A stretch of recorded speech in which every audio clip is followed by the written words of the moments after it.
The Skin and Cancer Foundation was the forerunner of the Skin Health Institute. I have been involved ever since 1987 when it all started. However, at that stage, I wasn't a dermatologist. I just failed my exams, and one of my colleagues tapped me on the shoulder and said, "Would you like to start the inaugural contact dermatitis clinic?" And I thought, sure, I can do it. Contact dermatitis is a skin condition where people react to substances on the skin, so they get a rash. And it can be divided into allergies or irritants. And what we do at the clinic is we test people for allergies, and that's a test called patch testing, where people attend over 3 times in 1 week. So I started this inaugural clinic, and it was very, very interesting. But after a while, I became more interested in people who had skin problems from work than people who had skin problems from makeup. So I decided to specialise in that area because no one had done it before.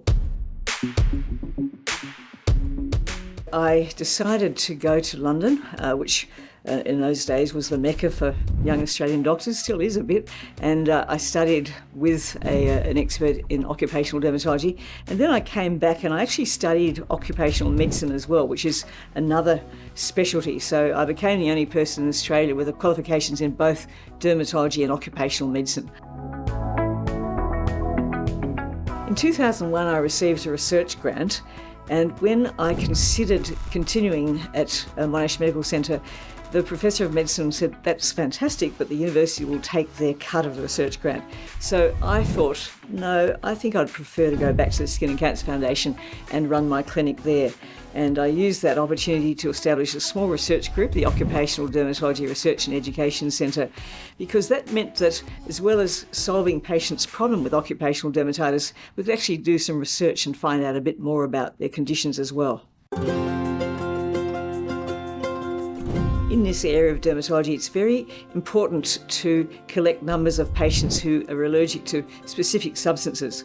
So with our help from software designers and developers, we're able to develop a database, and that really has revolutionised our research because we've actually got information from thousands of people we've seen over the years. And that was really important because it helped dermatologists know what to test with in an Australian situation.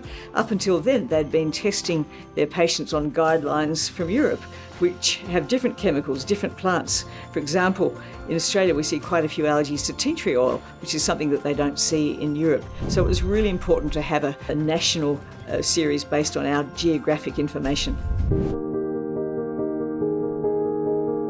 Since my career started in dermatology, there have been major breakthroughs, particularly in how we manage inflammatory skin disease. Psoriasis was the trailblazer. Psoriasis is an inherited condition. The genetic background causes the immune system in the skin to be overactive. The immune system pumps out chemicals that increase blood flow to the skin, making it red, make the skin cells multiply too quickly so the skin thickens up, and those skin cells don't mature properly so they don't flake off. So patches of red, thick, scaly skin, most commonly on the elbows and knees, but can occur on any site of the body. Prior to the new class of therapies being available, we had broad spectrum drugs that suppress the immune system. We now have a range of injectable and now tablet treatments that are very targeted in terms of what part of the immune system they work upon. We've also seen the development of therapies for advanced melanoma, whereas previously advanced melanoma was, in many cases, a death sentence. We now have therapies so that survival, both disease-free and overall survival, are enhanced because of the treatments that we have. We're seeing new treatments for conditions such as atopic dermatitis, hidradenitis suppurativa, even for conditions like acne, we are seeing new therapies coming through. The Skin Health Institute is a private not-for-profit institution that's a centre of excellence in clinical services but also education and research in dermatology. What that means is essentially we take referrals from GPs for managing dermatology conditions but also have a number of subspecialty clinics set up where we're able to be a tertiary referral centre for dermatologists to refer in as well.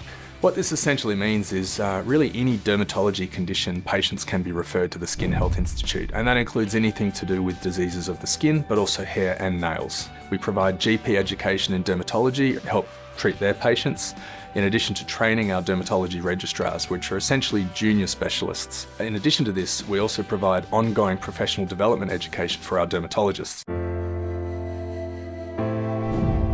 The fact is that dermatologists have done this themselves. They've built up this organisation over 35 years. But this has all really been related to the collegiality of dermatologists. It's a small specialty and people know each other and they help each other. Interestingly, a professor of plastic surgery once said to me, there's no way his specialty could have got together and done what the dermatologists have. So I think this organisation is really a credit to dermatologists themselves.